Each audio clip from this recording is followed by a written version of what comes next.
हादसा। शहर काराकस रात के 2 बजे से भी पहले सूना सा था। वहां के लोग गहरी नींद में खोए थे जब अचानक आसमान में हल्की हल्की आवाजें गूंजने लगीं।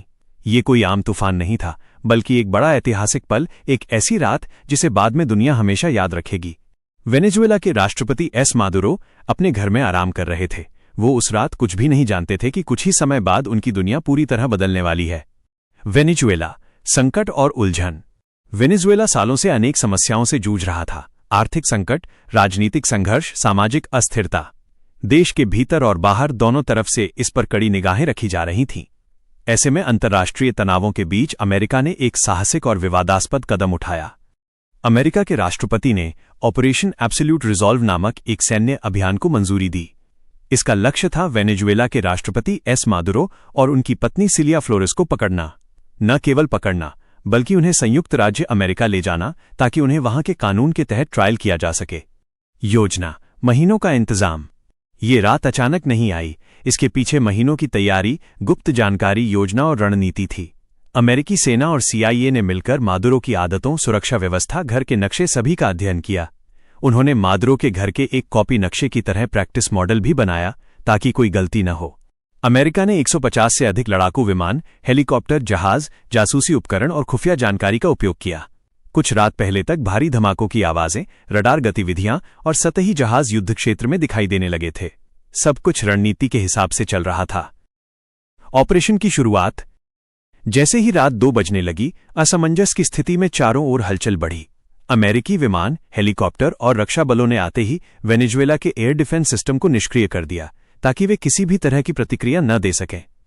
काराकस के आसमान में ब्लैक हॉक और चिनूक हेलीकॉप्टरों की टुकड़ियां उतरती चली गईं। संघीय बलों ने धुआंधार वातावरण में अपने कदम आगे बढ़ाए। वे जानते थे कि एक भी गलती देश के भविष्य को प्रभावित कर सकती थी। अंदर की दुनिया, वो पल जब सब ठहर गया। मादुरो अपने किले जैसे घर में थे जो अत्यधिक सुरक्षा घेरों से भरा हुआ था। वहां और भी सुरक्षा निरीक्षक, गार्ड और उनके करीबी लोग थे। लेकिन इतनी तैयारी के बावजूद अमेरिकी विशेष बल डेल्टा फोर्स का दल उनके घर तक पहुंचने में बेहद तेज था। हेलीकॉप्टरों से उतरते ही सेना ने अंदर प्रवेश किया। जैसे ही उन्होंने अपना मिशन पूरा कर लिया, गनफायर, धमाके और युद्धपोतों के शोर ने रात को आग सी लगा दी। कुछ सुरक्षा बलों ने जवाब दिया, लेकिन अमेरिकी रणनीति इतनी सटीक थी कि वहां स्थित अधिकांश लोग चकित रह गए। मादुरो और उनकी पत्नी वो बख्त सन्नाटे में थे। उन्होंने सोचा भी नहीं था कि रात इतनी उथल पुथल भरी होगी। एक क्षण में सब कुछ बदल गया। गिरफ्तारी और निष्कर्ष। कुछ ही मिनटों में मादुरो और उनकी पत्नी को पकड़ लिया गया।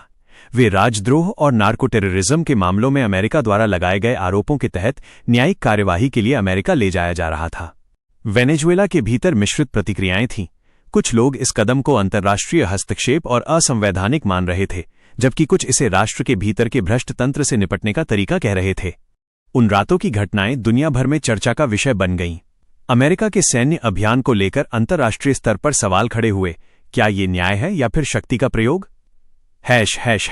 कहानी का नैतिक पहलू। ये कहानी सिर्फ एक सैन्य ऑपरेशन नहीं है।